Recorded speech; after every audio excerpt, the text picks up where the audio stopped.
Barracuda. Sure. Frankie C, what's up, big dog? Nothing. What's happening? Oh, it's Friday. Hell yeah, baby. We're here for a podcast with all these wonderful topics, including Hunter Biden crying in court. Pat Sajak crying on the set of his last episode of Wheel of Fortune today. Wow. 41 years. All right. It's a long time.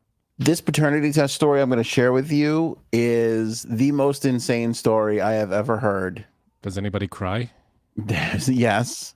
All right. There's a few twists and turns, and at the end, you're going to be like, you're lying and making this up. I assure you, I am not. Okay. We've got some crazy summer night stories to go over. So if you have a crazy summer night story, share it with us in the live chat, in the description, in the comments below. And we'll kind of come back to this. I like that idea. Father's Day gift ideas. Father's Day is coming up, not this Sunday, the following Sunday. And I do want to discuss Cocktail of the Summer 2024. What do you think that'll be? And hold on to your hats. Blind Top 5 at the conclusion of this episode. Oh, my goodness. Let's go.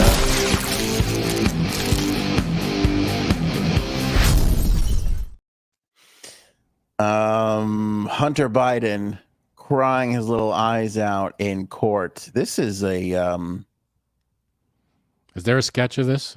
Sketches, or it didn't happen?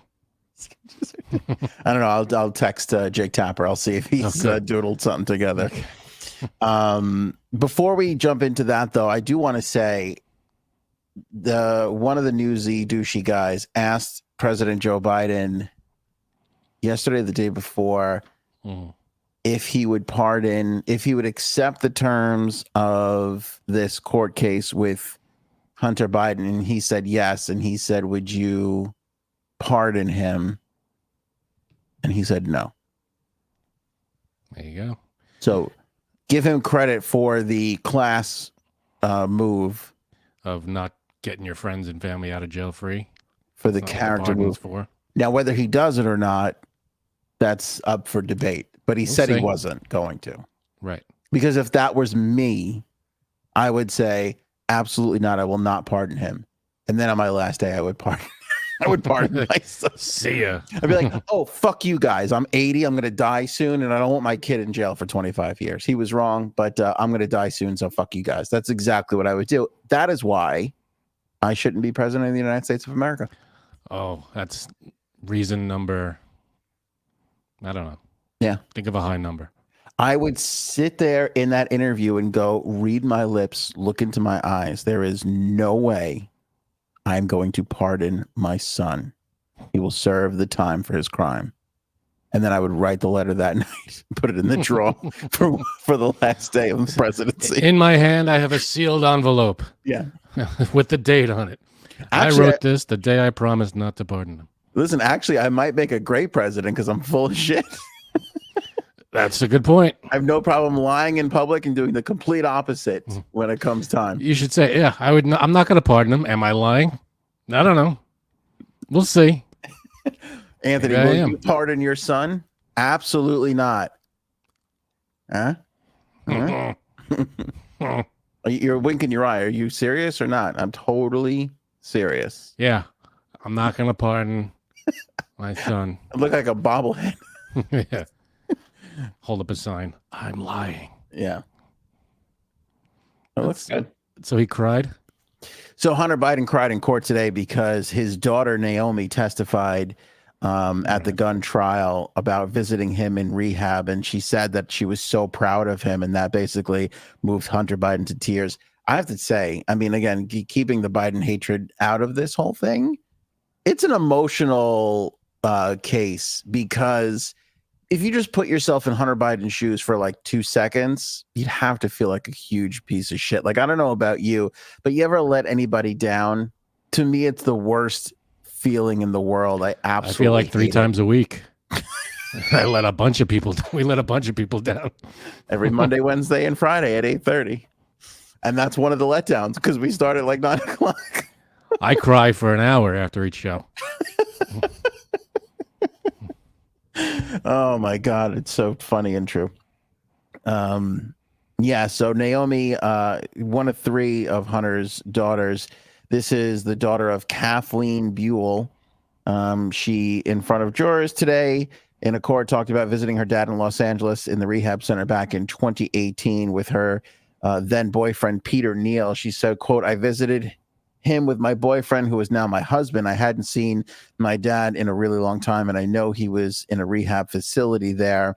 We met at a coffee shop, had lunch with him, and met his sober coach. Naomi needed to be reminded of the rehab facility located in Tinseltown's Tony Brentwood section. Tinseltown? Tinseltown's. Who wrote this? I don't know. She said, quote, he seemed like the clearest I had seen him since my uncle Bo died in May of 2015. He seemed really great. I told him I was so proud of him and so proud to be able to introduce Peter to him. She was the third defense witness on Friday's proceedings and went on to recount texting her dad on October 17th, 18th, and 19th, days after Hunter bought the .38 caliber, which is at the center of this trial, obviously. She got pretty emotional as well, from what I could understand, and said, quote, he was coming to New York to see me, and he needed the truck back. He drove my pop's Cadillac. He seemed great. He seemed hopeful. She thought her dad was in a similar place when she saw him in rehab later on, but a series of texts between the two, read aloud by prosecutor Leo Weiss, indicated erratic behavior on Hunter's part. First, Naomi received a message from her dad on October 17th at 11:40 p.m. saying, are you up? Please call me. Hunter sent Naomi another message at 2 a.m. saying, where are the keys for the truck? And can Peter bring the keys to 57th and 5th? I'll trade cars with him. The Plaza Hotel? Wise during the cross-examination said, do you know what your father was doing at 2 a.m. and why he was asking for a car? She said no. Wise read out Naomi's response to her dad right now, question mark. And so that was the exchange in court. Wise read Naomi's text to Hunter saying, I'm really sad, Dad. I can't take this. I don't know what to say. I just miss you so much. I want to hang out with you. After Naomi asked her dad in a text if she was going to be able to see him that afternoon, when he said he couldn't meet her, she sent the sad face emoji. So they obviously had like a tough little exchange there of him being like not reachable and not accessible as a father. Okay. Weiss then asked Naomi if she knew that Hunter had someone named Frankie meet him at his hotel, and if she knew Whoa. All right, sorry. Frankie access to his Wells Fargo account, and she did not know that. Hunter's ex-girlfriend, Zoe Keston, previously testified that she saw Hunter buy a ping pong ball size amount of crack from a dealer named Frankie at the Four Seasons Hotel in the winter of 2018.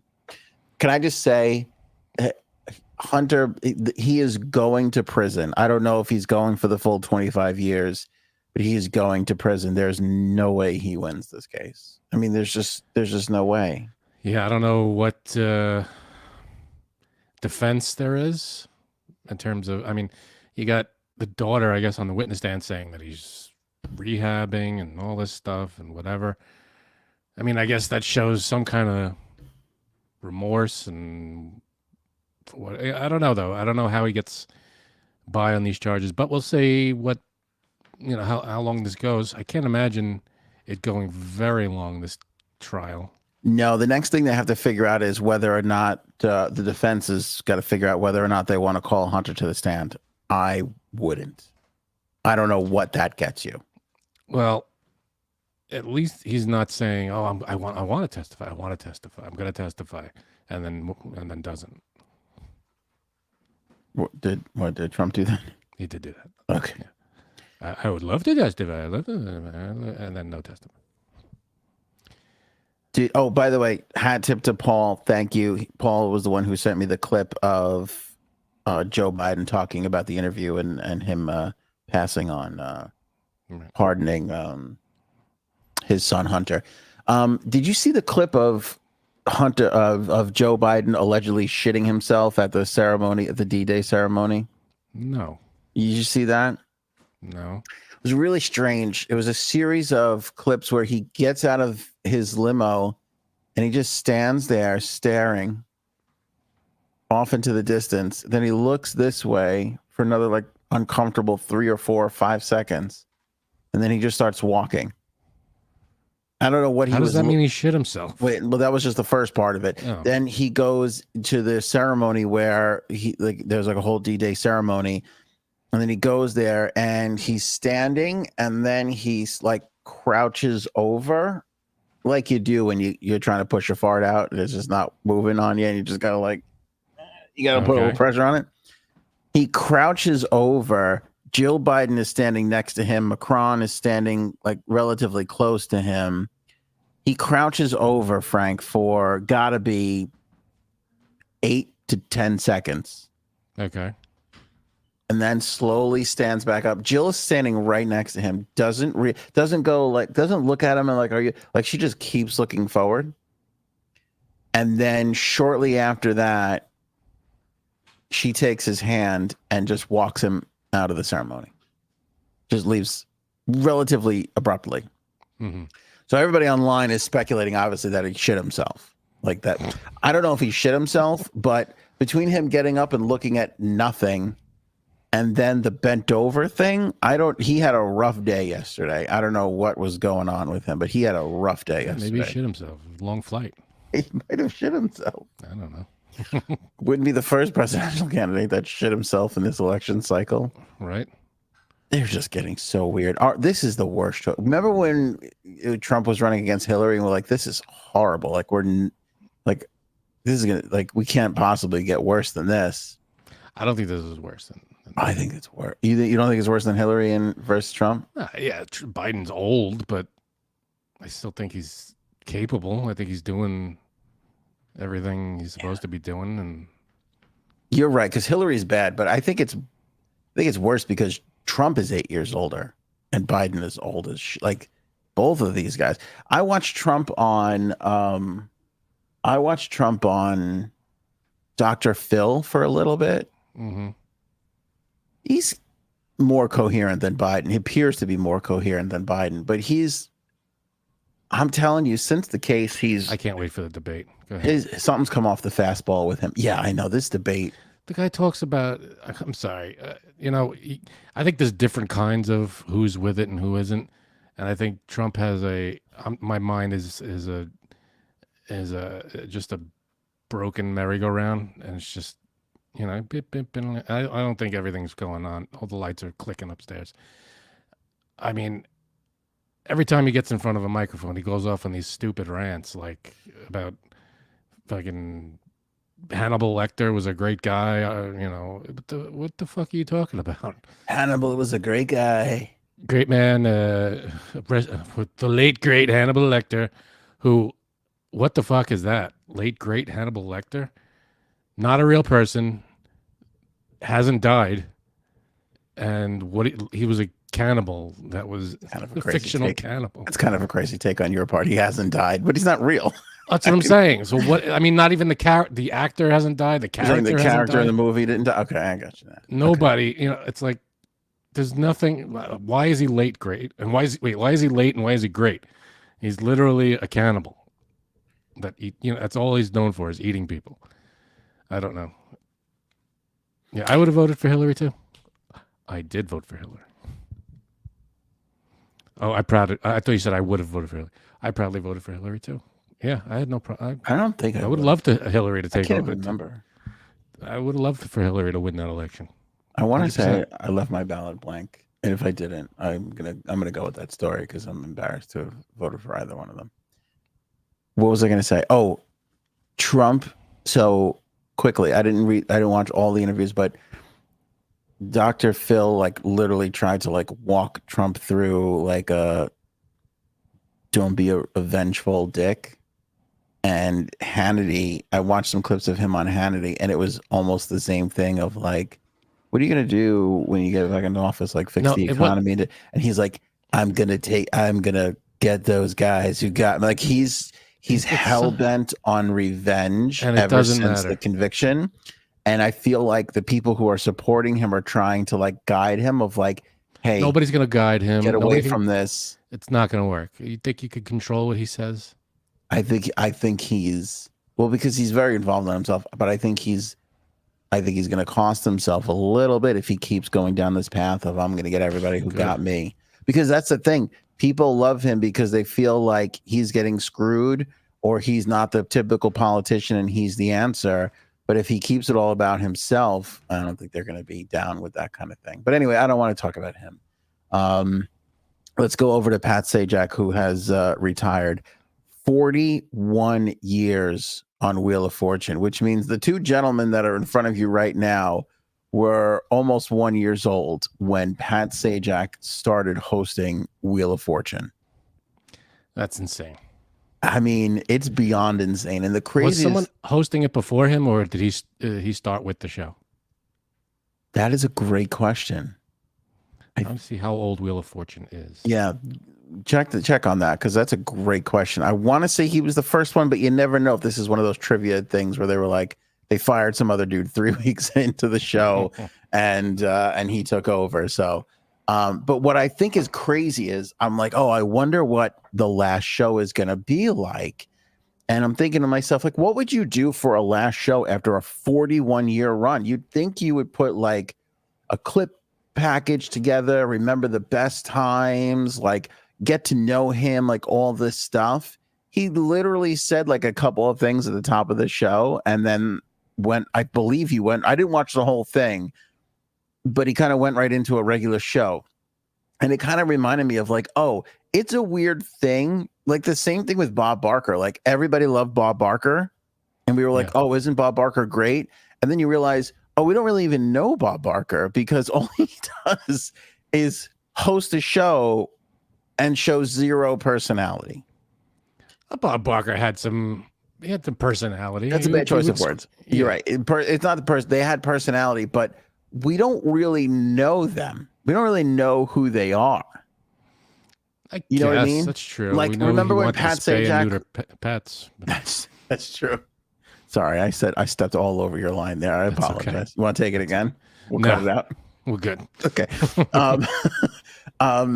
But like, yeah, so we knew a little person, but we don't like, remember when Pat Sajak said some like conservative shit like a year or two ago? People were like, what the fuck? Like he's conservative, you know, like people were like shocked because it's one of those situations where you feel like you know this person because you've seen them on television for 40 years, yet you don't know a single thing about them. Yeah, no, it's the truth. You know them they talk to you for a half an hour, but they don't even do that. They just host the show. It's not like they're having a conversation or anything. They just say, all right, spin the wheel. And maybe there's this is maybe the greatest name that we've ever seen in the live chat. Pepe Shaker. That's cool. That's not bad. Pepe Shaker. I do like Nacho Fish Show, and of course, Hey, Would You Blow Me? Obviously a classic. Yeah. But Pepe Shaker, that's a pretty good one. That's a new one too. I don't recall seeing that one. Yeah. Welcome to the show. Welcome, Pepe Shaker. Yeah, you just don't know really, like, who knows what his favorite color is, where he likes to eat, what his like. I'm sure there's an interview somewhere in the last 41 years. So it has been running for 41 seasons. Yeah. Syndicated, but it started in 1975, and then I think there was a daytime version of it, and then the nighttime syndicated version started 41 years, you know, when Pat Sajak started to host that. I don't know who hosted the daytime one, but the nighttime one was Pat Sajak since it started. And then I feel like, wasn't he considered for like the late night host position like a bunch of times? Oh, I don't know. You'd be surprised how not closely I have followed Pat Sajak's career.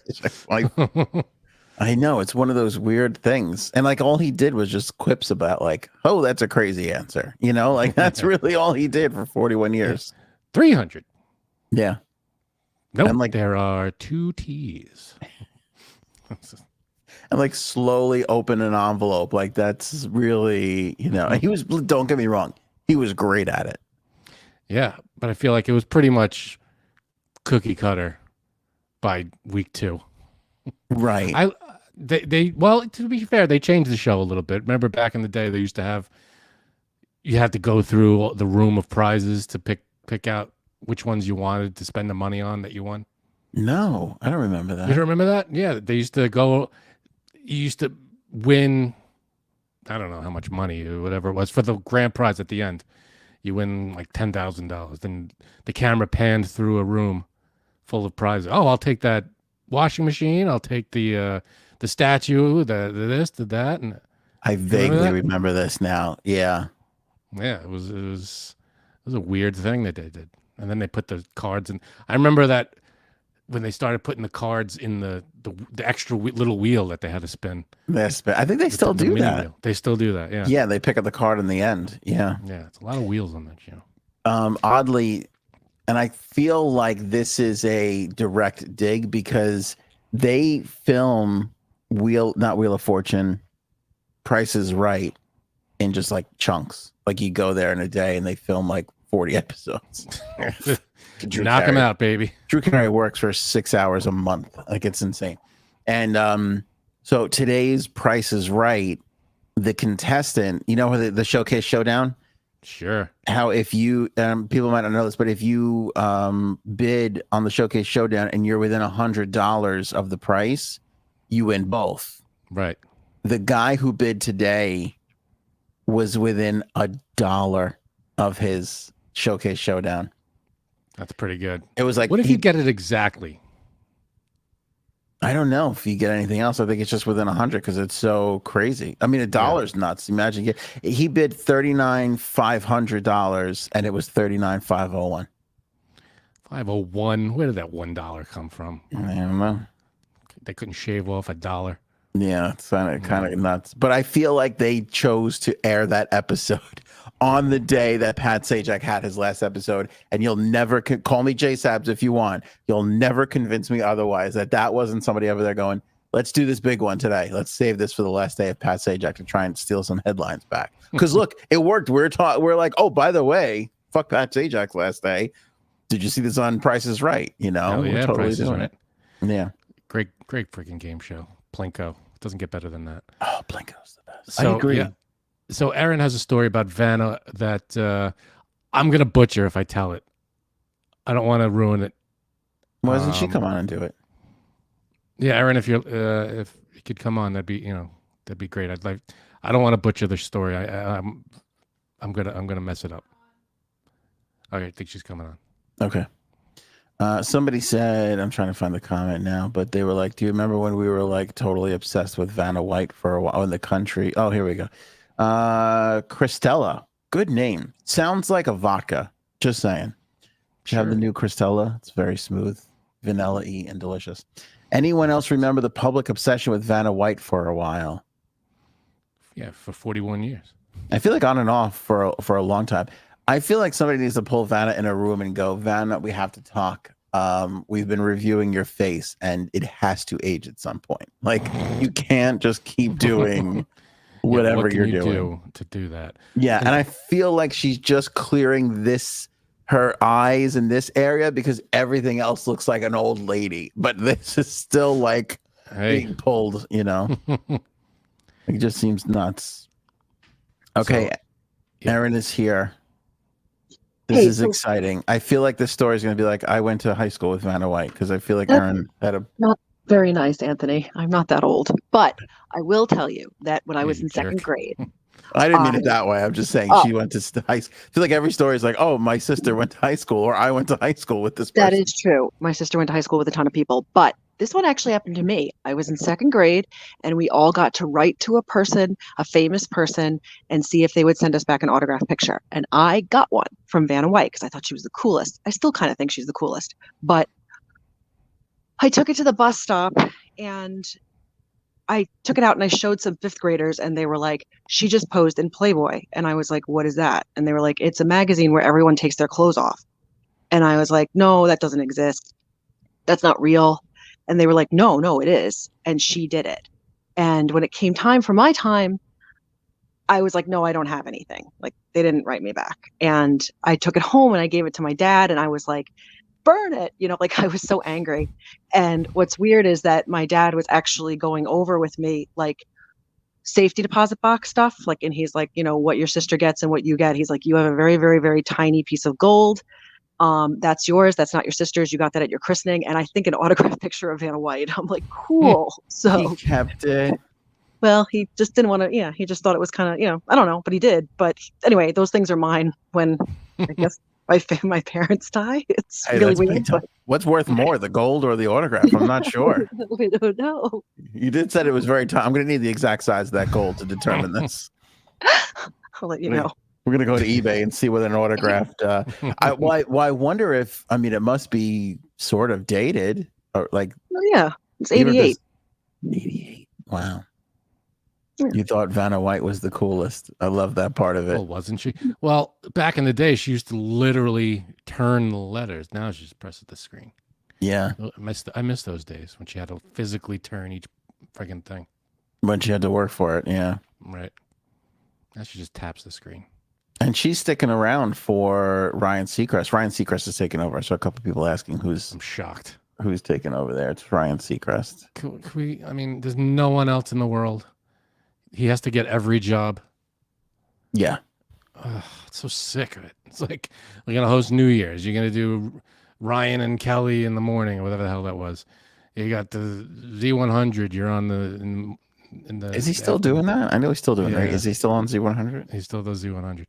You're gonna do. I don't know. He's hosted. I don't know how many American Idol, all these game shows, and now he's gonna do Wheel of Fortune. It's like how many more? I think he exec produces the Kardashians too, if I'm not mistaken. Oh my God, there's literally nobody else that could host this show. But we've got one guy. Yeah. Liberty Twitcher says, is Ryan Seacrest neurodivergent? And to that I will say, what does neurodivergent mean? See, to that I would say, maybe. So it doesn't answer the question, and it makes it seem like I know what he's talking about. Got it. Got it. We'll look into that. Liberty, get back to you. Yeah, we'll look that up for you. He is the new Dick Clark. Yeah, he took that over. I think he produces that show too, if I'm not mistaken. I think Dick Clark still owns it, but I think or Dick Clark Productions still owns it. But yeah, well, it's the Dick Clark Rockin' New Year's Rockin' Eve or something like that. You can't turn down those shows though. Like even Drew Carey, like how those things are staples. They're never going anywhere. All you have to do is not get caught in a sex scandal, not say anything racially insensitive. Like all you have to do. Yeah, just fly straight, and you're good. That's it. Just don't screw up. Don't say anything stupid, and you're all right. And they'll have dump this job forever. Boatloads of cash. And like I said, they film those in batches. So it's like you go to work maybe 1 or 2 times a week, 3 times a week.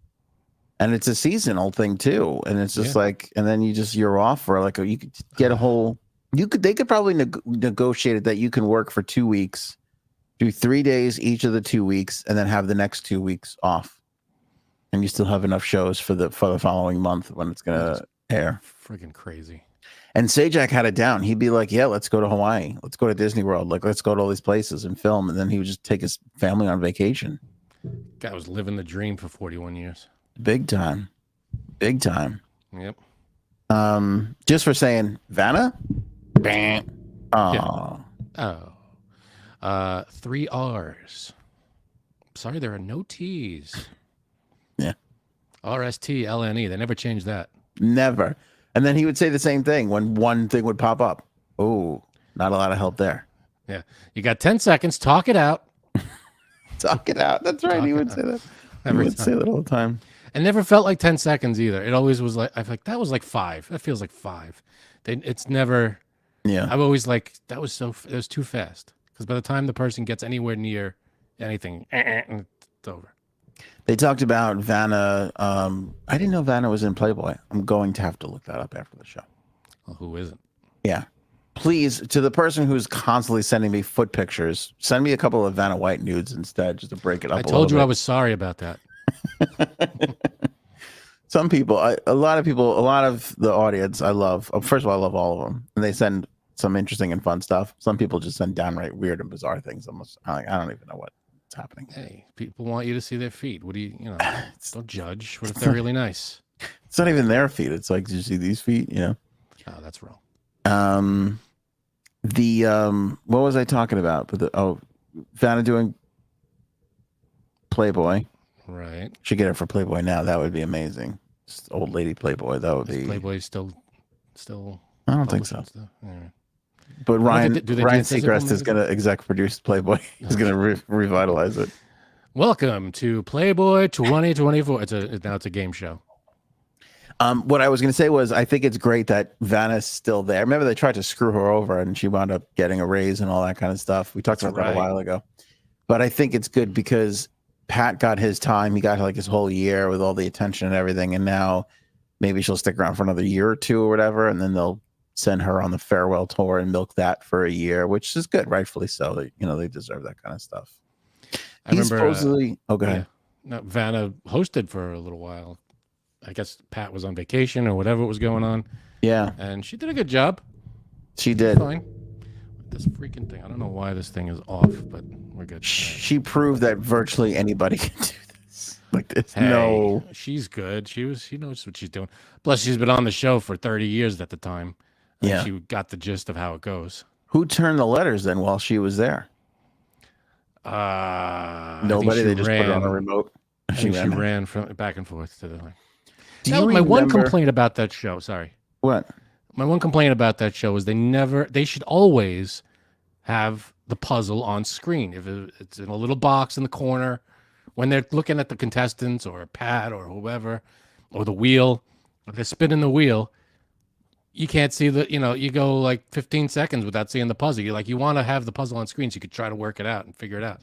But they only show the puzzle. Even now, it's been 41 years. You'd think they would have been like, all right, maybe let's keep the puzzle on screen so that people, because it was annoying. Like, you can only see the puzzle when they pick a letter. It's like, it's dumb.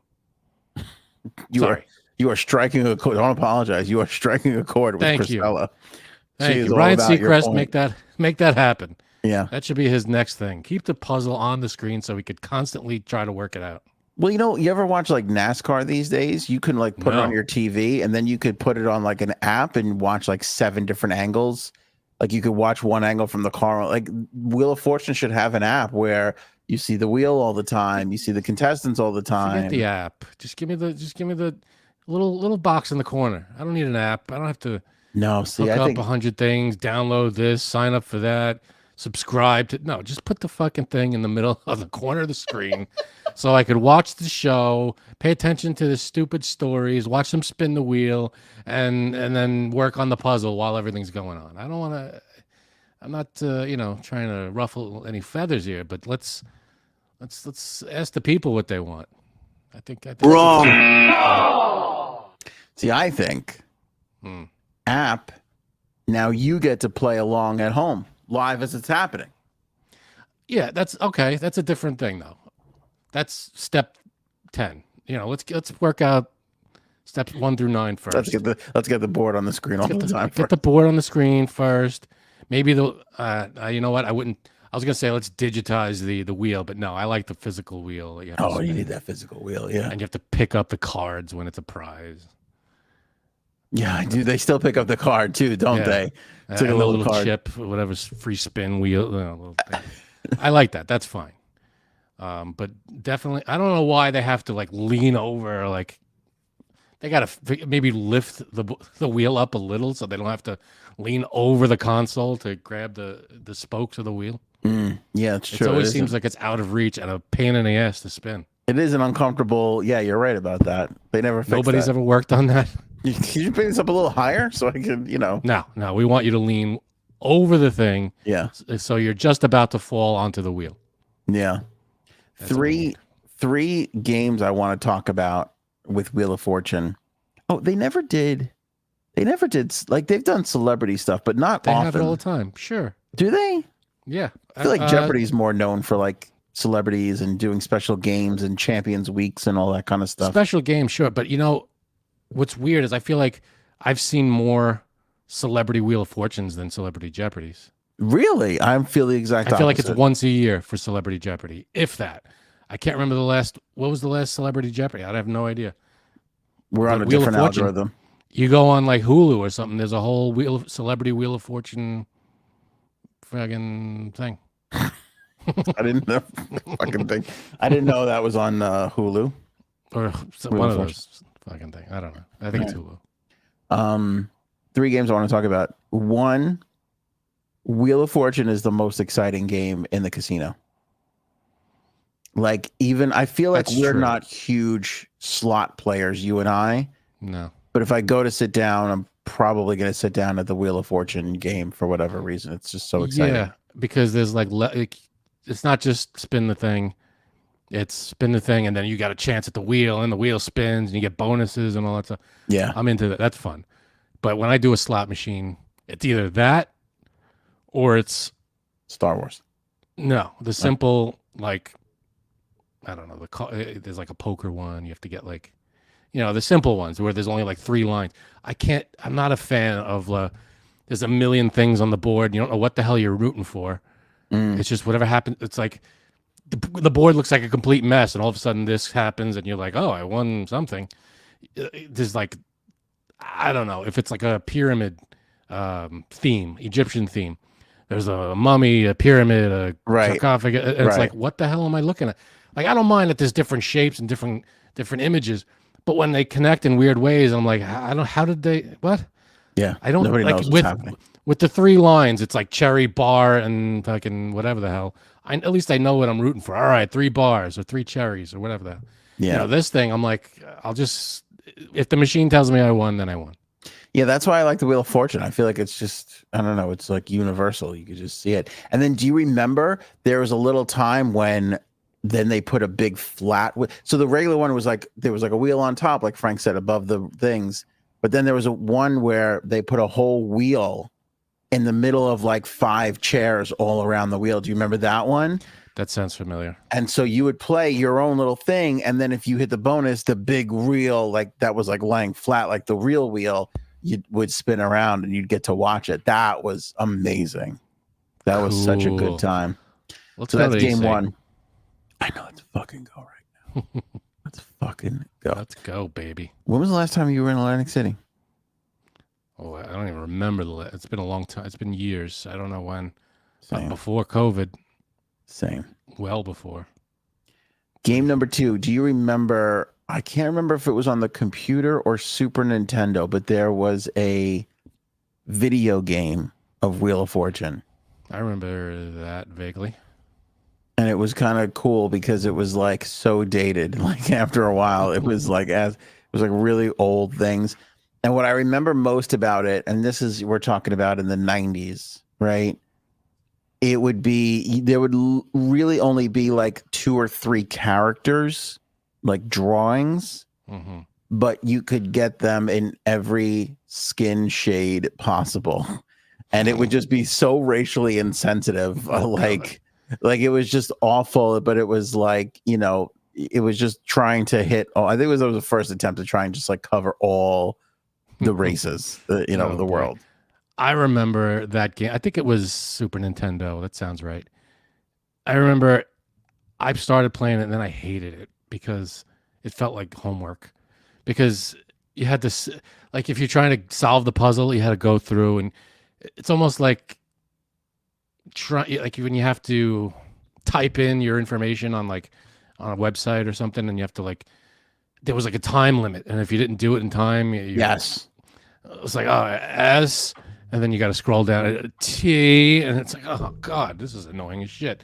I'd rather play Mario with fucking racing game or something, or hockey.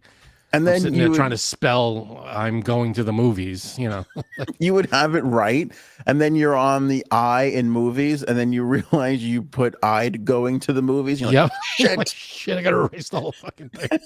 And your time's up and you're screwed. And it goes to the computer, and then the computer wins. Yeah, totally. Or you would do that because you could also play where you could pass the remote and play with people in the room, and then you would have already said it and you spelled it wrong, and then the person next to you just automatically had it right. Of course. Yeah, it was so messed up. I remember my family for 2 years was addicted to this game. It was a bowling game.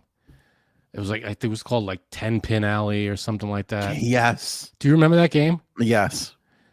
My family, we were addicted to it. My cousins, my aunts and uncles, everybody. There was a summer where we would just, it was beautiful and sunny outside. We were in my aunt's house in the basement playing, all of us, 10 of us, playing this game, yelling and screaming at each other and throwing we were, oh, let's try again.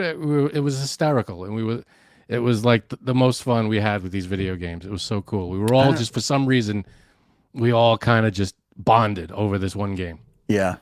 I don't, and because you had to like try and get the spin of the ball, right? Spin, you had all these different stupid looking characters. They were all like weird cartoony, you know. Yeah. It was, and the music was hysterical, and it was so stupid. It was like bowling alley music, but it was funny. Yeah. That was good. They don't make games like, oh, so fucking old. No, because They don't make communal games like that anymore, really. They don't. It's all, I mean, I hate to sound old, but it's all like war games and yeah. you know, I mean, I kind of guess you stuff could is play big. online with other people, but it's not this. Like, when's the last time a video game came out that captivated the world that you could play with the family in the basement, like you were just saying? Yeah, Just doesn't that exist. or a board game, any game. You know, now it's all Yeah. they're all games for the individual, not games for the group. All right, last game. Do you remember this? Speaking of board game, there was a Wheel of Fortune board game No. that I was obsessed with. And my cousin Samantha had it. And every time I went over there, I always wanted to play that game. And she always wanted to play Mall Madness. So I had to play Mall Madness. Which, by the way, I got really good at Mall Madness, by the way. Mall Madness. It's just embarrassing the good at Mall Madness. I can't remember the age I decided to go, oh, I shouldn't be bragging about being good at Mall Madness because nobody else. Hey, it's a complicated game. But it was oh yes, Bird. Bird had the Wheel of Fortune game. Okay. It was the board that you see in plastic. It was green plastic. And then in cardboard, it would be those lights that are around it. Yeah, this sounds familiar. Okay. And then you would slide the game piece in to the back of the board.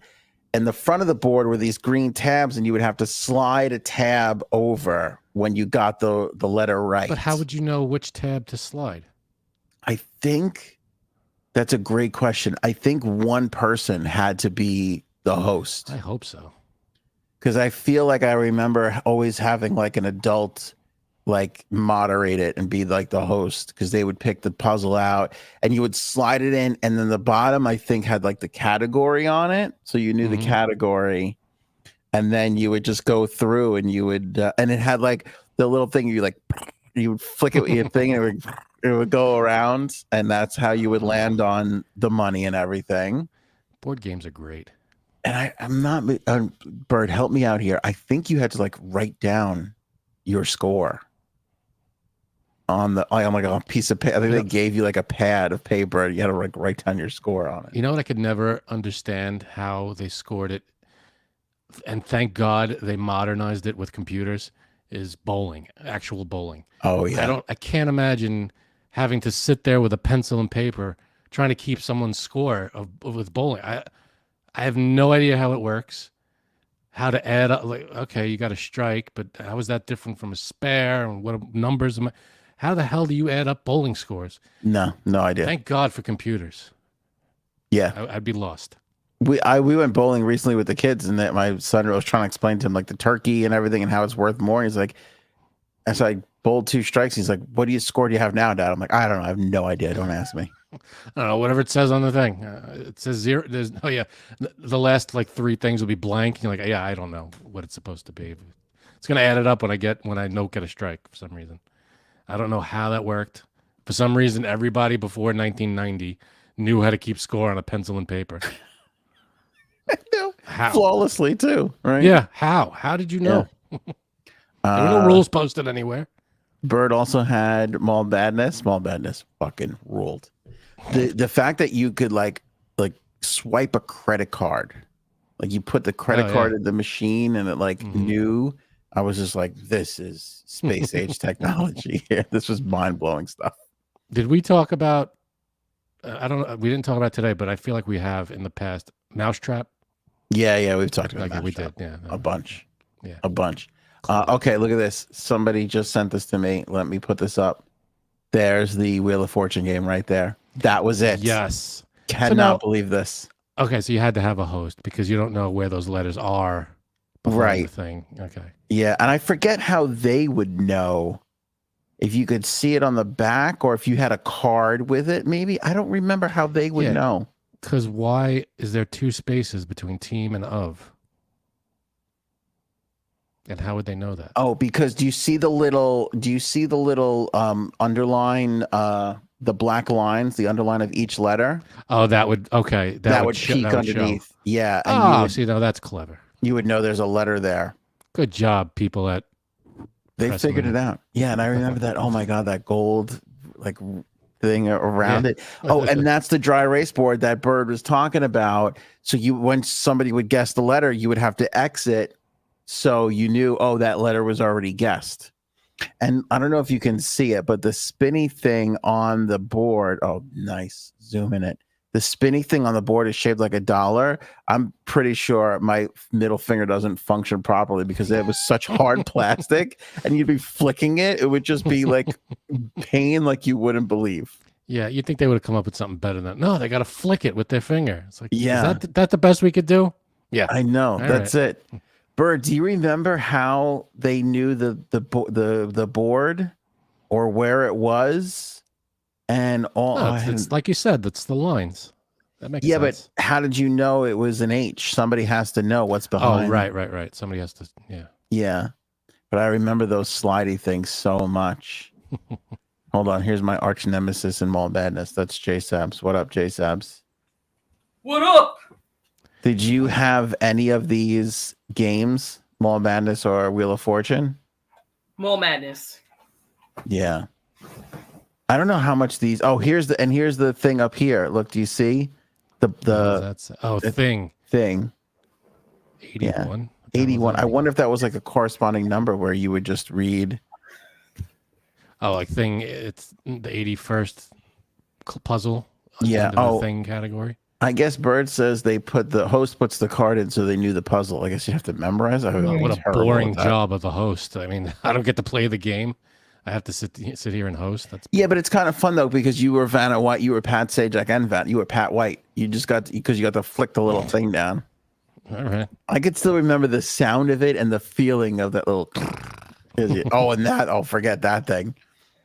And there was just no bearings on this at all. It was just, I don't know if you could tell, it was put together by like one of those like metal clamp things. So it was just terrible. Yeah, you could basically build your own at Mike's craft store. Yeah, basically. And those free spin spaces, those little discs right there. Yeah. Good times. There's only one bankrupt on that whole board. That's weird. Yeah, this is before it got fancy when it was like when Bankrupt would border the like $1 million or $10,000 little sliver there. Right. Yeah. Oh my God. I want to play. Let's play. We should do. I would kill for a Mall Madness. We should do a Wheel of Fortune show. Should we buy this and do it and play? Can we play it on the show? Is that like allowed? Will they let us do that? I wonder. All right, I'm gonna see if I can find one. If I can find one of these things for like under $30-$40. Actually, we have our own games. We have our blind top 5 coming up later. Ooh, good plug. Good plug. So stick around. Aaron C will be back and hosting, doing a great Pat Sajak, Vanna White job of hosting the blind top 5. This by the way, this puzzle is Team of Horses. I don't even know what is that even. I mean, it feels weird. Like I don't know. We'd have to check for again some racial insensitivities on some of these game cards. I don't know, man. And that number 33 looks broken. Not the best promotional. Look, some of these look all. Oh yeah. It was a little clumpy. Yeah. 4, 5, and 6 are off. 7. We'll have to scan this because I feel like one of the things will be like, what do women not have? And the answer will be the right to vote. You know, we gotta just check it before we put it right on. The game's not that old. 41 years old. All right. How are you at Mall Madness, J Sabs? My God, I haven't played that. Did you I dominate? can't even tell you.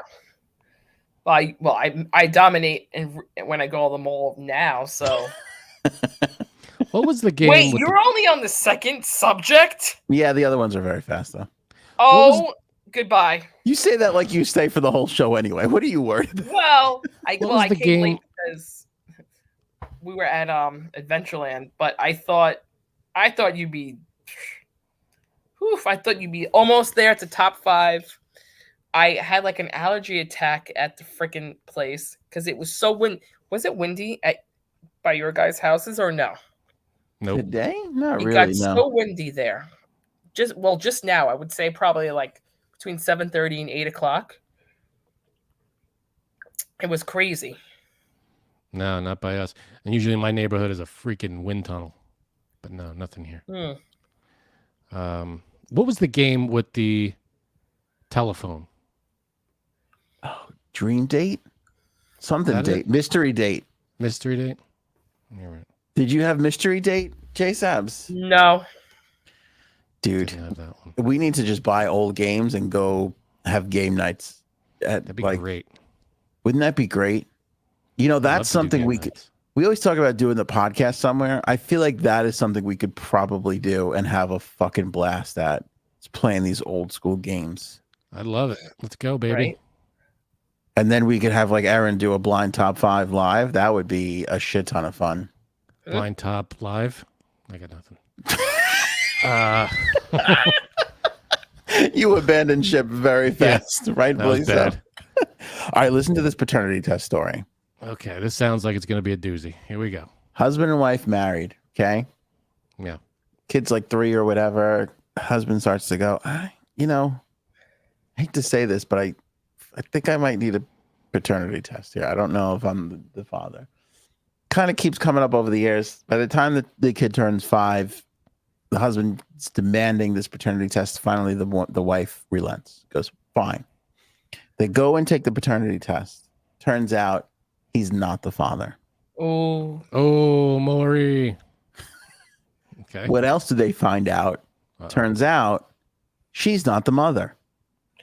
What? Ooh. The kid was switched at birth Oh. 5 years prior. So he was right. Could you imagine thinking, my wife is such a fucking whore. That's not even my kid. For 5 years. And then it turns out it ain't her kid either. Right. So now what? Okay. Now what? So now what do you do there? Because now you're like, well, my real child is somewhere in the world. Yeah. And 5 years old. So it's not like. But I've been bonding and growing Yeah. and raising this child. Yeah, what do you do? Do you give up the child? Do you call the other couple and be like, hey, let's trade? You kind of have Let's to, trade. right? We'll meet you in a parking lot. We just do a switch off. Well, Or- switcheroo. Like maybe like they have like a 3-month trial. See if how they it's want to going? switch. And yeah, Yeah. they could always go back. What's the warranty on this? do you Let's see if we do? can. Right. So you want to know what happens? So obviously now they feel like, all right, there's somebody, there's our child is out there. Let's go find him. Turns out their child is in a foster home and has been for like the longest time. Oh God, now I feel worse. Oh, right? but that's good. Well, not good, but they can now adopt the baby. Which now is have what 2 they're kids. doing. Yeah, which is what they're doing. But think about this from the father's perspective. He was almost out the door. He almost escaped flawlessly. It's not my kid. Escaped. You're an ass. I'm done. That's it. It's over. I could leave. And then not Now only he's did you got 2 go from kids. having no kids, now you have 2 fucking kids. So wait a minute, though. Where's the other parents? They gave the kid up for adoption. They don't know. Yeah, but they didn't give up this kid for adoption. So technically, We think this you could kid is track him still- down and be like, here you go. no. I don't mean that. I mean technically, they didn't give the right kid up for adoption. Yeah, they gave a kid up for adoption. Right. So technically, this kid, the original kid that this couple has, is still that person's. I don't know. I mean, honestly, I didn't even think about it, but the same thing could have happened in reverse. They could have done a paternity test and thought, oh, this ain't our kid. Fuck And they it. just- Here, Oh put it up for adoption. man, Hey, listen, you never know. Is That that is not the so- nuttiest paternity story you have ever heard? I like the ending though. It's a good ending that they all. Not for That's him. one big family. He wanted out, or was he? I think Of course he did. Did you You not don't hear the know. part about he's the man and the husband? you're an We all- ass. We all want out, Frank. All right, Al It's Bundy. horrible. Send What? help. What? Nothing. All right, Al Bundy. But that's wild. But it worked out. Thank God. You know, I mean, imagine if the other parents were raising that kid for 5 years and it becomes a big thing. It worked out for now. In another 2 years, this father is going to come up with some other excuse to get the fuck out of there. Or he's just going to go, you know what? I have nothing. I'm just leaving. I just can't take it anymore. I should have left 5 years ago when we started this whole process.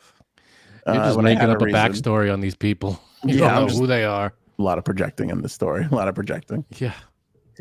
Erin, before we were talking, and she said, like, do you have a craziest summer night story? Summer loving. I was trying to think about it. Blast. You know, I don't have a crazy one. There's a few things that come to mind though. Do you like, can you remember? I feel like I remember winter. I have great winter memories, but for some reason, summer memories I feel like stick in your brain a lot more. Like I could remember smells, the feel of a summer night, running around the neighborhood and playing games with the other kids, the lightning bugs. I can still, in my mind, I see it as clear as when I was experiencing it firsthand. I don't think that happens at any other season. Well, yeah, because it's the outdoor season. You know, winter. I mean, you get snow. You know, I'm sure you have memories of like building a snowman or snowball fights or something. Halloween. All you have the holidays and stuff like that too during the winter. I don't remember the holidays. Yeah, you know, but nobody goes. Remember that second week in January back in. No, January, there are zero memories. There's nothing to remember in January. Nobody remembers January ever. No. I can't. Yeah, there's. You go on a trip, maybe a vacation, but other than that. Yeah, maybe. Here's the crazy story that I remember. Frank and I were really young. High school? Had to be high school. I don't know, but I have a feeling this is going to unlock some memories for me. So I don't know what story you could be thinking of, but let's hear it. We were at a girl's house, not too far from our own homes. I think we were driving at the time, and I feel like we had cell phones already. Primitive, early cell phones. Bricks. Not Zach Morris bricks, but bricks. I still have my very first cell phone. Do you? Yeah. Hold on to that. It's going to be worth money soon. And stick around because AI is going to make that thing come alive and do things for you. It's going to be vacuuming your floors before you know it. That's awesome. And for whatever reason, it was one of those things where it was a summer night. We were hanging out at this girl's house, like on the stoop, not even like in her house. I think it started with like, let's just swing by and see what's going on. And it wasn't like she was like, come on in. It was literally like she came out and then we like hung out. I don't even remember everybody who was there, but we were just hanging out. And it felt like maybe like an hour or so. And then I feel like your mom or my mom just came flying up to I think it was my mom came flying up to the house and was like, where the fuck have you been? And we looked at our watches and it was like 3:30 in the morning or something crazy like that. We had, I don't think we had cell phones at the time. Missed calls. I thought we did. I thought we had cell phones. No, if we did, none of us had them on because I feel like we would have heard from them. Yeah, and we were just sitting there on this stoop, bullshitting, talking, and little did we know your mother and my mother were just having and by the way, SWAT team combing the neighborhood.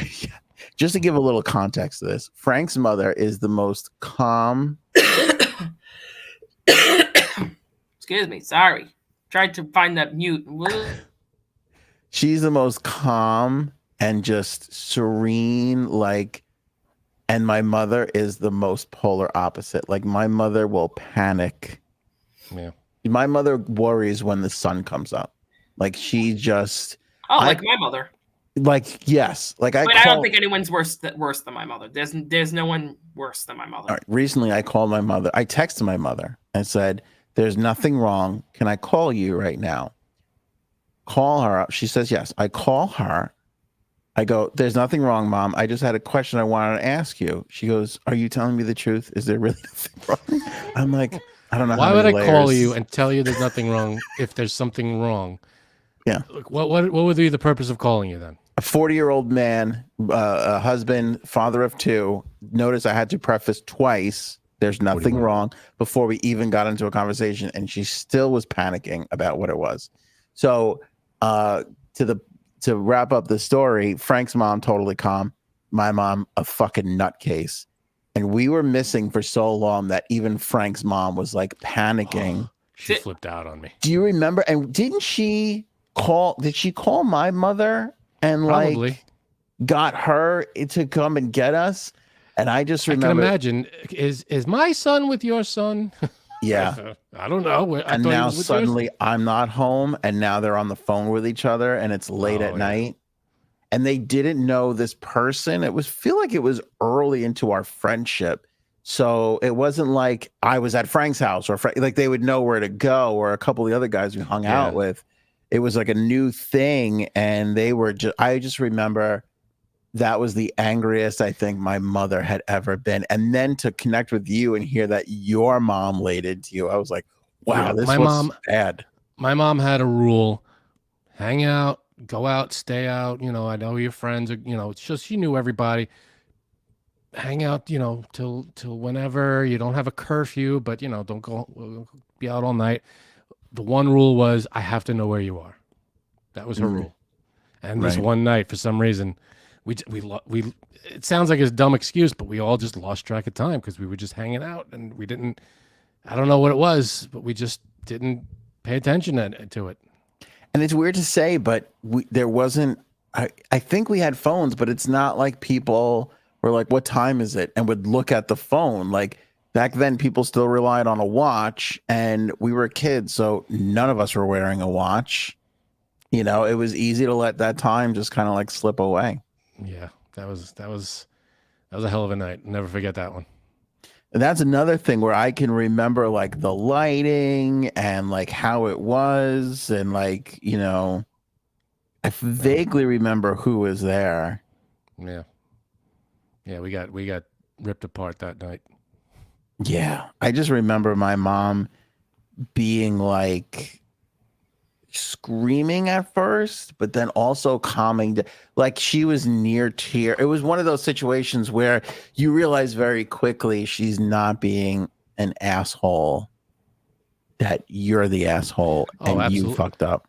I did, I remember not making any excuses. I was like, yeah, I don't know what to tell you. I'm sorry. I'm wrong 100%. It'll never happen again. And my mom never really yelled at me ever. No. Never punished me. Nothing, and this was, I didn't get punished from this, but it was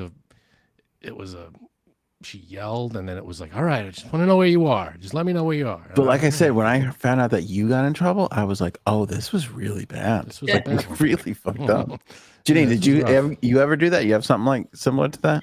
Well, I was going to I thought of this story before, and then when you started to tell yours, I'm like, did I tell him mine and he's fucking with me? But then I realized you were not. I might have told this before. My mother, like I just said, my mother is a huge worrywart. Like it's beyond normal. And it was when the Big A Fair came. Do you remember that? Oh my God, at Aqueduct? Yeah. The Big A Fair. Oh my goodness. So, it was a huge like carnival in the parking lot of Aqueduct Racetrack. So my friend didn't live like too far from there. And she dropped me and my boyfriend off at the... Wait, about how old were you? I had to have been 18 or 19. All right. Okay. So your boyfriend was your current roommate. Right. Got it. Okay. And she drops us off at the Big A Fair, and she's like, all right. It was like 8:00. She's like, okay, how's 11? And I'm like, okay, because, it's like 3 hours. That's plenty of time. Yeah, no. Well, we had so much fun. I remember it was like probably 20 of us. And I look at my phone, and my phone's dead. Right. And I was like, oh, God, my Nokia's gone. What should I do? My Nokia. So I was like, oh, God. So I was like, oh, well, you know what? She's probably waiting for me at his house. Right. Whatever. We go there. And then I remembered she didn't drop us there. She dropped us off like at the Big A Fair, but I thought she knew where he lived. But turns out she didn't. Anyway, so it's like 12 o'clock, and I'm like, maybe I should call her. But like, I didn't want to be the loser that called my mother because no one else did, right? I'm like, all right, I guess I'll be the only one's mother who has a heart attack this night. Whatever.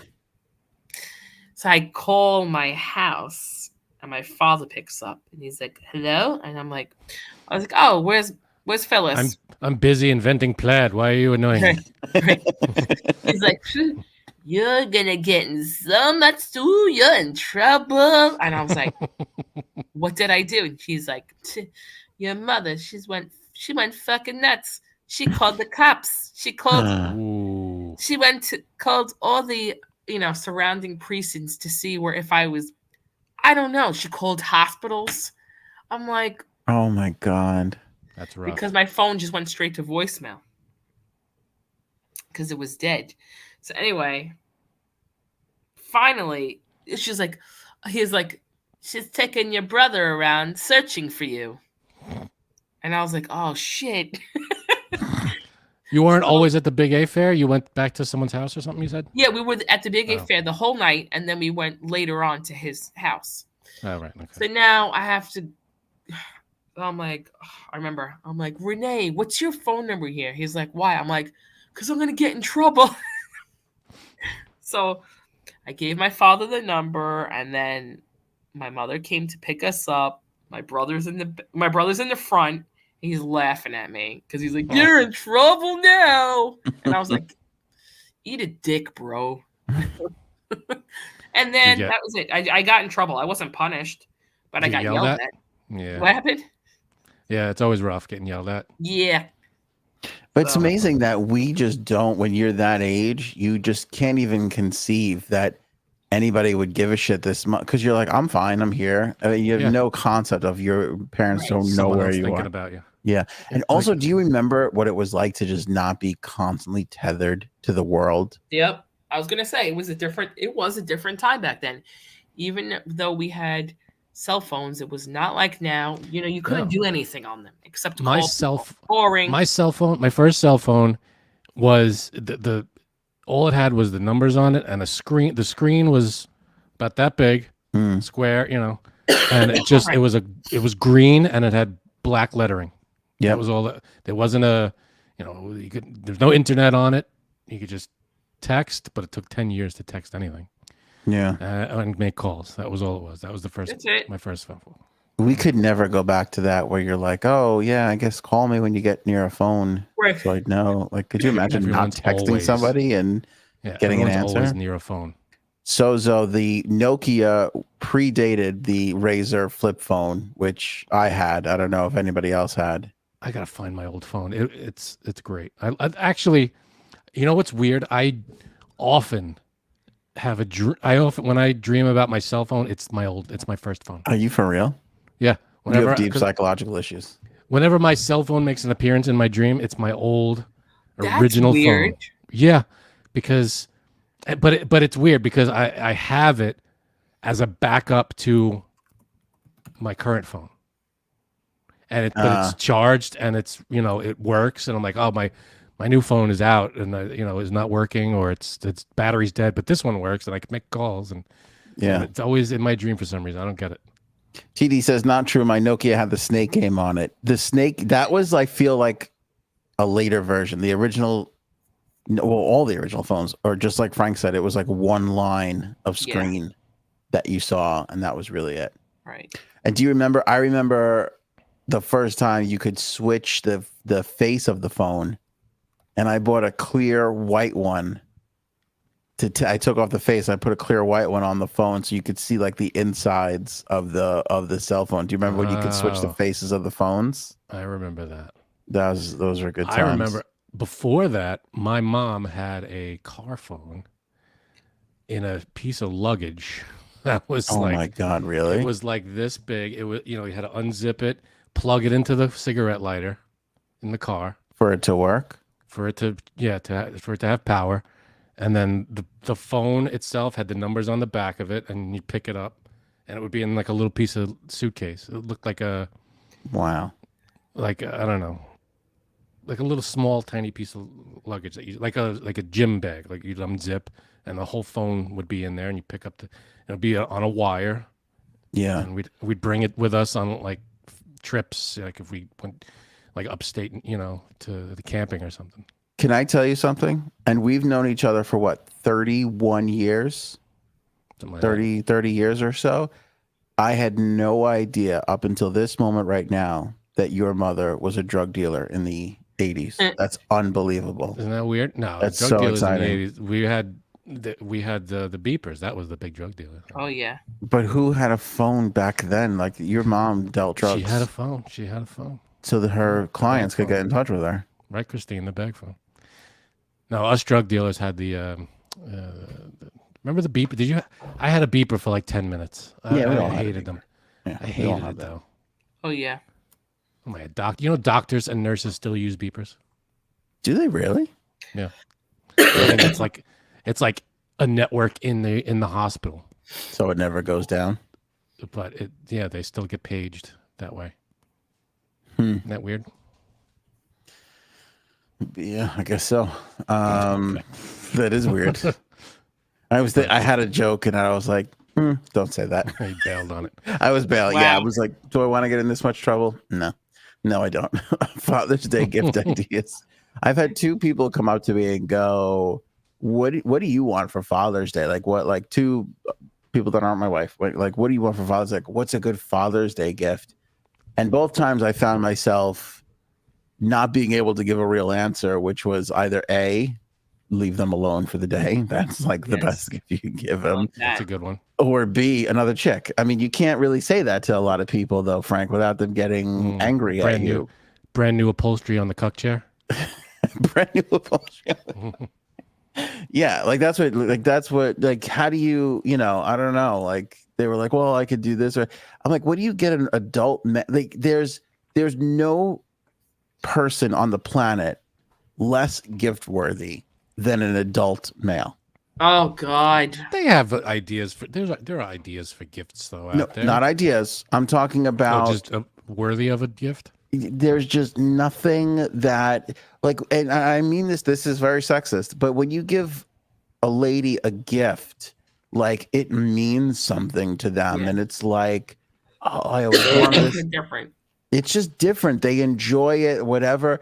For a man, it's like, I don't know, like wait, there's nothing. We don't do anything interesting. We don't need jewelry to make us look nice. Like we look we don't shitty have no to- matter what. Jewelry, but there are things like I'm always t-shirts are fun. I always wear t-shirts. A tie, a belt, like what really excites you? You can't get anything that a guy's gonna be like, I got the best Father's Day gift. There is no Right.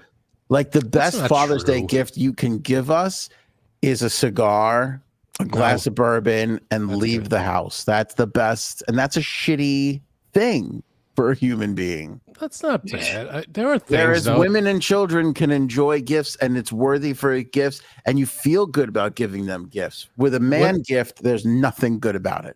What if you got Wheel of Fortune, the board game? Oh, that would be amazing. That's a different story, right? You see, Wheel there- of there are Fortune, gifts. the board game, would be such a great Father's Day gift. Nothing. There you go. She Robin. just said what? Robin says the sync thingy. What if you got the sync thingy? Oh, the sync thingy would be amazing. That's a good gift. That's the gift that keeps on giving. Yeah, that's you said that Birds. 100 times about that thing. Yeah. Well, you could the soap and you could hold. It has the thing for your washcloths and your rags and stuff. Okay, we're gonna play this game now where I have to prove what I just said. Thank you, Mercury, for throwing this out there. Tickets to a game. Nope, not a good gift. I'll tell you why. Who's coming to the game? You know what I mean? Because if you really want to get a gift for a guy, you would just say, because you can't give this gift. This is a great example. You cannot give this gift because you can think, oh, this will be great. I'll buy tickets to the game and we'll all go. That's not fun for dad. That's not fun for dad. And then if you go, I will give you money to buy tickets to a game. It's kind of like, well, then I could just buy the tickets to the game. I could buy tickets to a game. and go. Like, do I want to go to the game with my what two if children, or do I what if- want to go with the bros? What if your wife said, "Here's 2 tickets, take a friend"? They're not in the right section. I can tell you right now, they're not stop. in Who the cares about section the that you section? want to be in. Who cares about the section? Oh, it's a big deal because you're going to sit there the whole time going, if I had this the way I really wanted to, I'd be sitting down there. You could still scooch down. Probably not. All right. Mercury says tickets to DMB. That's not Ah. bad. But here's again, it can't be done because when it goes on sale, I'm going to just buy them if I'm going. You know what I mean? I mean, there's just no. But what if you were like, I'm not going to go. We have that thing at your parents' house. And then she goes, nope, you skipped the thing at my parents' house. You're going to see Dave Matthews. Yeah, Is that not a good gift? Never happens that way. There's only What two do you gifts. want? There's only two gifts. Leave me alone and bring another chick in the bedroom. That's it. I'm sorry. I hate to tell the world. I hate to tell everybody, but that's for a hetero man. That's it. Aaron has a good idea for Go ahead. for a gift. Can I say it? A paternity test. I would love that. But now it seems like it's not worth the gamble. I don't want to wind up with 4 kids. That would be fucking terrible. Quickly around the room, and we'll go for a blind top 5. So let Erin know she's about ready to take her Pat Sajak position. Blind top 5 is almost ready to go. What do you think the summer cocktail is of 2024? Let's go with J-Sub, since I think she's the only one who actually goes out and socializes on this podcast. Wow. Yes. I think that it's going to be an espresso martini, but not the traditional kind. I believe it's going to be with a different alcohol, because usually they're made with vodka. Mm-hmm. I think it's going to be made with tequila or like a bourbon slash what is it called? It makes me choke every time I drink it. Old fashioned from Manhattan. Yeah, like something like in that realm. Yeah. Interesting. So I think Uncle Glory Hole would disagree with you. Yeah, that's the big thing. I'm telling you, I think espresso martini is the cocktail of 2024, and that has blown up in Uncle Glory Hole's face ever since he made fun of my aunt and my mom for drinking them. That's right. What? They were out of style. He was like, "That's so out of style. Don't drink espresso martinis." And then all my family has been doing for the last 2 months since he said that is sharing all the trending espresso martini things that we keep coming across on a daily basis. I think this is the height of the espresso martini. I don't think we've ever seen the espresso martini more popular than it is right now. I have to say there's a lot of RTDs for them, which is ready to drinks, if you don't know what that means. Oh, I thought we were going to have to issue an apology to mentally ill people for a second there. I got really nervous. I tried Robert Downey one. Jr. I tried one within the last 2 months or so. I think it was in March, maybe April, where it was an espresso martini made with whiskey. Boo. And I usually don't like whiskey. Very good. All right. Very good. Espresso martinis I could do. I'm not a big coffee guy, and espresso, yeah. So you could take out like coffee from drinks. that sentence, and it still makes sense. Right. Hey. You could take Big Out too, for that matter, and it still makes sense. Question: so, if you make it with tequila, is it an espresso martini or is it a espresso-rita? Wow. Dad jokes. No, that's not a dad. No, I'm making a real point That's here. a legit point. I think if you're making it with tequila, it's in the margarita family. If you're making it with vodka, it's in the That's true. martini family. You're right. Little tip Right. for you all. When Little Cuddles and I tip. made the espresso martini, we used vanilla vodka, right? Yes, that's always good to use. Vanilla vodka set that thing up really good. Nice. Really, really nicely. Oh, that's right. You do like margaritas. Oh, okay. Hold on a minute. Hold on. When we host like events, we like to make a drink. Margaritas are good. That's one of my favorites. Okay, I had a thought about the margarita. I remember drinking margaritas always, but I feel like the margarita was the cocktail of the pandemic. Am I wrong? Because they're relatively easy. right? They're pretty easy to make. It's tequila, triple sec, and some lime juice, and you're done. And you just, well, for me, it was margarita mix and tequila. So whatever. That's It's a summertime cocktail, and the pandemic hit right around. By the way, that was a warm spring, if you remember, because I feel like we were outside every day, and there was also something about, we can't go anywhere. Well, then we have to at least go outside. Right. And I think that's like a really inviting environment for a margarita. That's what. I swear that for me, this is true. We go out to a bar, I'm probably going to get an old fashioned or a Manhattan. If we go to an outside drinking place, probably going to get a margarita. Yeah. Margaritas are great. Right. Right? Like it's an outdoor drink. Salt or no salt? Salt. But I don't salt. finish it. Salt on a margarita is like chocolate chips and a chocolate chip cookie. It's a little too much. You don't need the whole great. thing. It's great. I actually had a margarita tonight. Did you? We went out to Applebee's? to dinner. No. Went out to dinner. Had a margarita. Salt. It's great. Was it a non-chain store? Outback.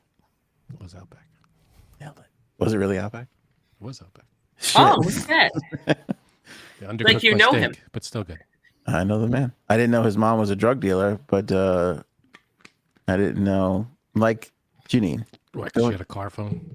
I mean, she was like a executive, right? She was just a regular working mom. She was a working mom, all right. A phone. That All right. seems crazy. I didn't even think prostitute. You might be right. She was a working lady. Erin is here to host Blind Top 5. Erin, I would like to know if you are blown away by this revelation that your mother-in-law was a drug dealer. She's so blown away she can't even talk. Mm-hmm. She's unmuted. How fast do you think that motorcycle's going by your house? That Frank? motorcycle comes back. She's backstage. That was the loud. Oh, son of a bitch! That's on you, Anthony. That was You on screwed it. that up. That was totally. Oh yeah, that motorcycle goes by every day, either at 11:30 at night. Right now it's 10:30, but usually it's later, or at like 7 in the morning.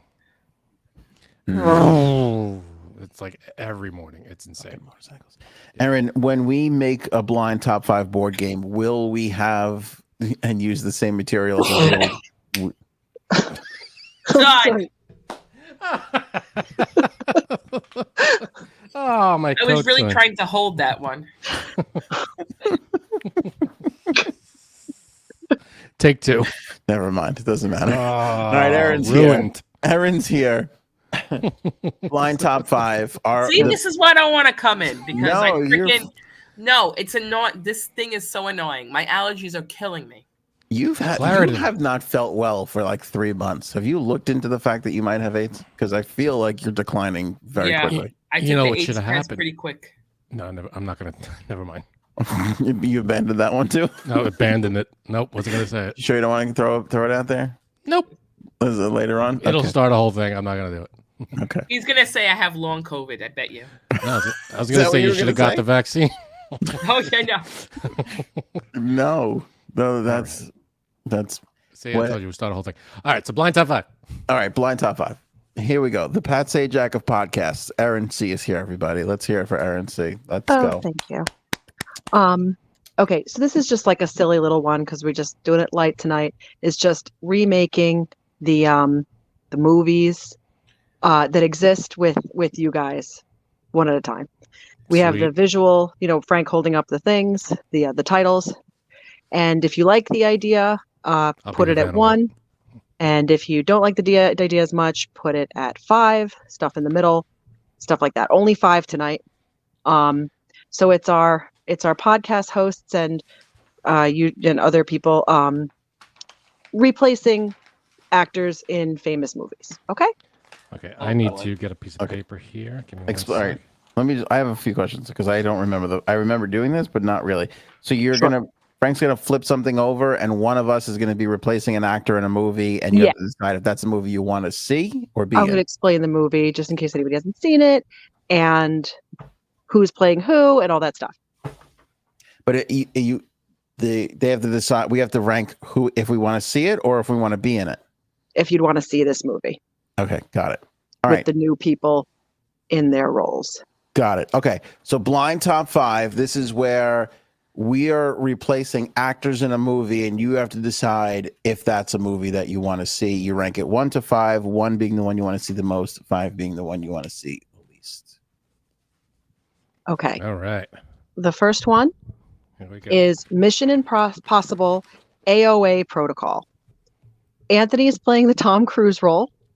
We I'm get out. to see him do all the stunts and Fine. all the running. And the role of Wait, Benji, what? just a second. The role- running is CGI'd in, by the way. Just let me No. You do all of it because you trained.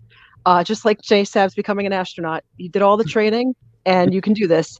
And the role of Benji, his tech sidekick, played by Simon Pegg, is now being played by Robin. Oh, Oh. All right. So it's Anthony is how much is Ethan Robin Hunt. making for the film? oh, you see. Because I don't want him making more than me. That's not Who's nice. got the bigger Miss trailer? Justice, do you want to see that movie or do you not want to see that movie? That's Yeah, basically that's the game. So you have to put this movie title 1 through 5. Mission Impossible. One That was fun. One, Okay, it would three. be 1, you would want to see that movie the most, or 5, you would not want to see that movie. Why is everyone so confused? 3. God.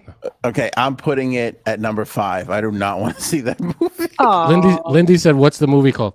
It's on the. We've always got the name up here on the screen. I'm always holding up the movie. Mission Not Possible. Unlike Wheel of Fortune. Mission Impossible. Mission Not I- Possible. That was good. Yeah, I don't want to see myself running around. This sounds very sweaty and uncomfortable, and not for me. Also, not believable. We'd all be sitting there going, "Nobody's buying this guy." That's why I'd want to see it. I'd love to see you throwing yourself all over the All right, place. 3. You're being kind. That's not right. J Sabs, you put it at 3 too. Yeah. You guys are jerks. You should have put it Lots at of 3s 5 in where the it chat. belongs. Yeah, everybody's Robin being does not far want to too see it. polite. Robin put it at 5. See, the 2 stars don't want to see it. That's good. Rhonda says 1. Bless your heart. Thank you, Rhonda. Bird 4. Rhonda Justice goes, "It's 3. a comedy." Yeah, there you go. There you go. See the Mission Impossible? It was hilarious. One guy was running in circles. The other guy was taking pictures of animals and having all the funny lines. It was really something else. All right. What's the next movie there, Aaron? The next movie is a remake of Gem and the Holograms, which came out and bombed quite a few years ago. And now it's J Sabs and the Holograms. Oh, J Jesus. Sabs plays Gem. You get to see her sing. You get to see her dance. You get to see Run. her have pink hair. And you get to see Bird as the villain Pizzazz, and her hair is lime green. Oh. Ooh. I like the multicolored hair angle. Clearly going to pick 1. I like that J Sabs isn't holding back on Nope. the love for herself. I don't know what Gem and the Holograms are. This is affecting my decision. Yeah, I never watched that. I know of it, but I think it's just like a Okay. Let me just say girl. this. Wow. There's a lot of 1s and 2s coming in, which is one thing, but they're coming in awfully fast. Like, let's have a little consideration for my feelings and slow it down a little bit. Nobody cares Okay. about you.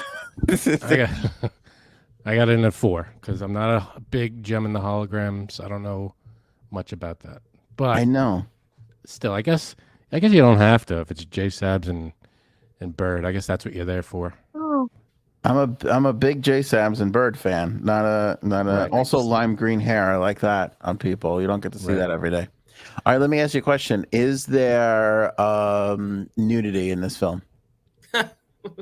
it really depends on J Sabs' clause. Mm. J Sabs?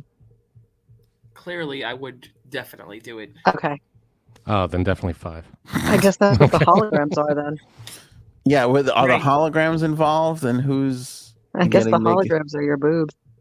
Okay. All right. Is it like the 3 boob thing from Total Recall? Oh, yeah. Frank. Can I have that? I don't know. I feel like I'm obligated to put it at 3 because J Sabs put mine at 3, but I want to put it at 4 because I don't know what Gem and the Holograms are. Oh, God. You don't have to do it for me. I won't get... I got offended. 4 because I'm gonna- that for the reason Anthony said. I'm not big on Gem and the Hologram, so I put it at 4. Yeah, I'm gonna put I it thought at 3. everyone knew Gem. My bad. No, I know of it, but is- I don't know anything about it. Is it an 80s movie or No, it was an 80s cartoon where she was a regular girl by day and a rock star by night. And that was her band, Gem and the Holograms, and Pizzazz and the Misfits were the bad guys, and they were always trying to take their shows. It was, it didn't last long, but I thought it was more well known. Sorry, there's one of these every game that no one knows what I'm talking about, so it's his fault. Okay. At least we didn't find out that Jem was in Playboy after she autographed the photo for us. That would have been devastating. Oh, so sad. Everybody ready for 3? Yeah. Ready for 3. Okay. 3 is the Cuddles wears Prada. Cuddles replaces. Oh, I like that. I instantly love this. Go ahead. Cuddles replaces Anne Hathaway in the Fish Out of Water classic. See her flounder, see her succeed, see her wearing the Chanel boots.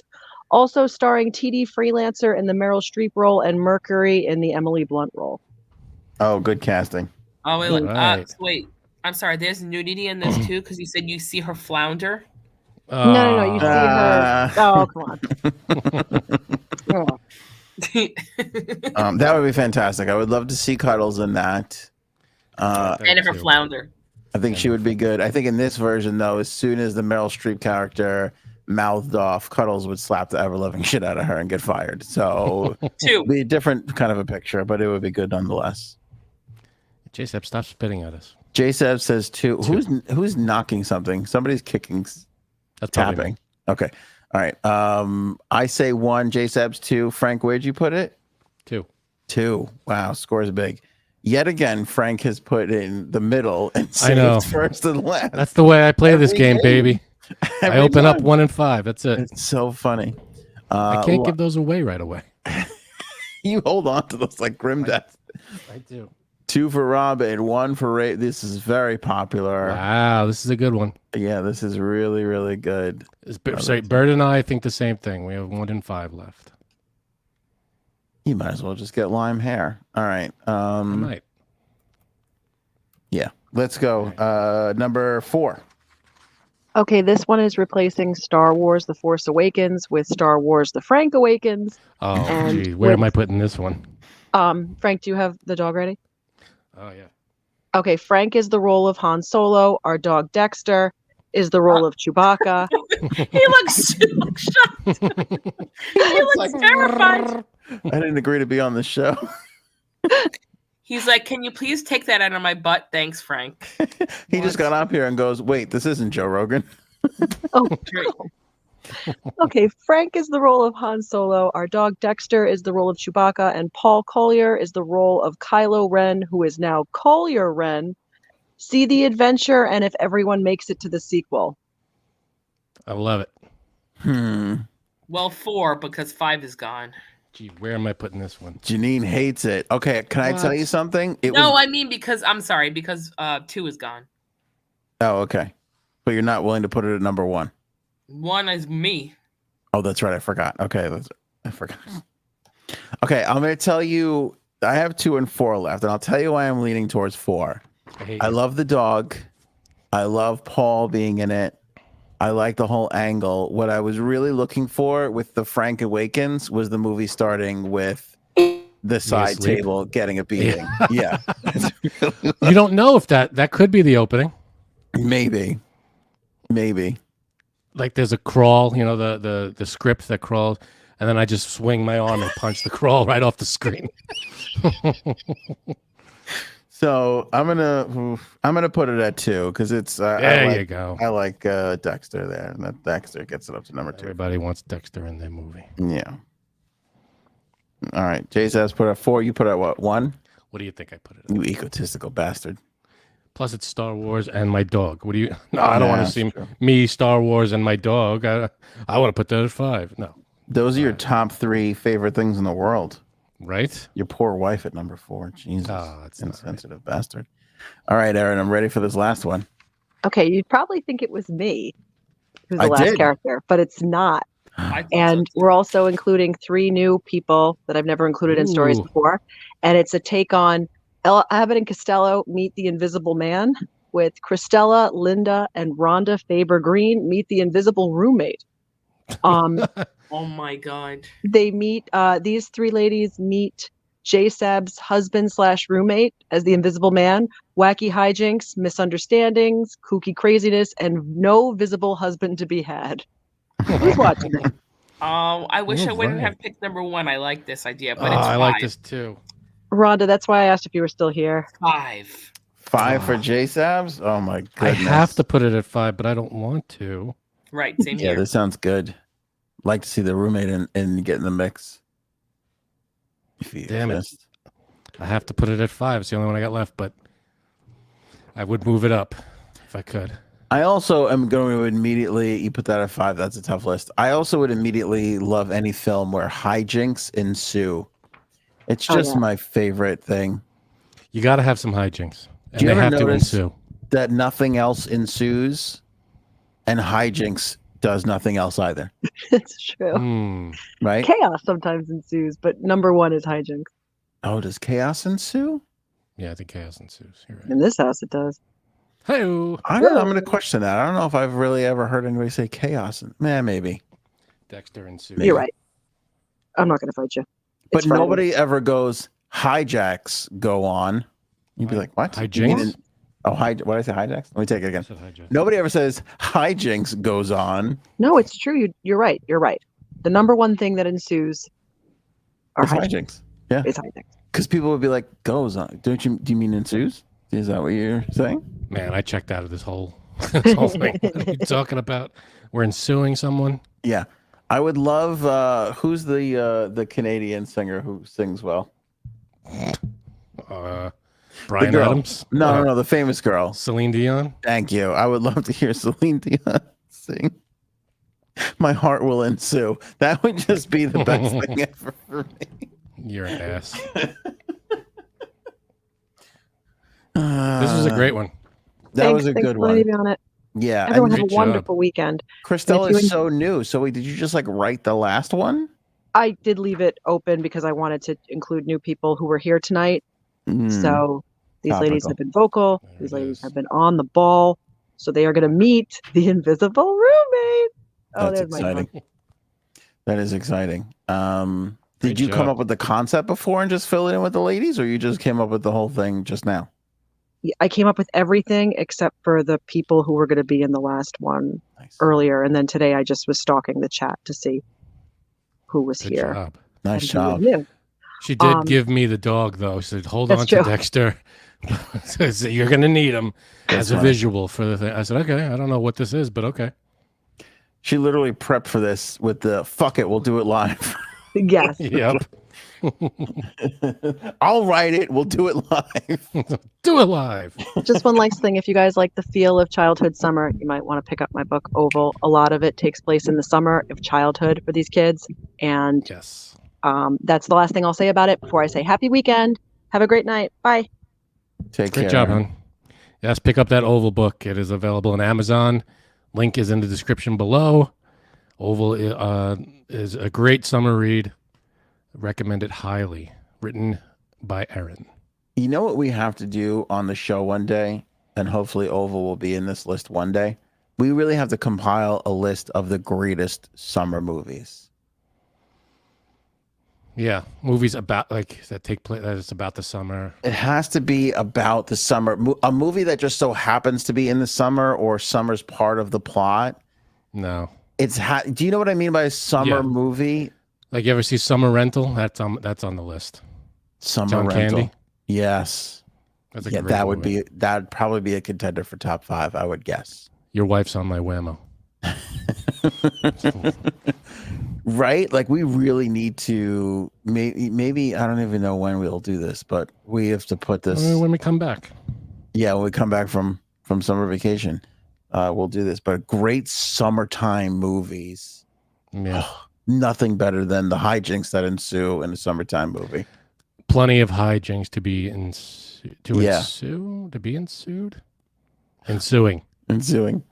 Never any low jinks either. Have you noticed that? No low you jinks. can't have low jinks. Are those hijinks? They're medium jinks, to be honest with you. You're an ass. We got all kinds of jinxes. Yeah. Yeah. I don't want to insult you, but your jinxes are a little backwards. Those are backward jinxes. Well, you can't change the fucking can't go from Yeah. size to direction. That doesn't work.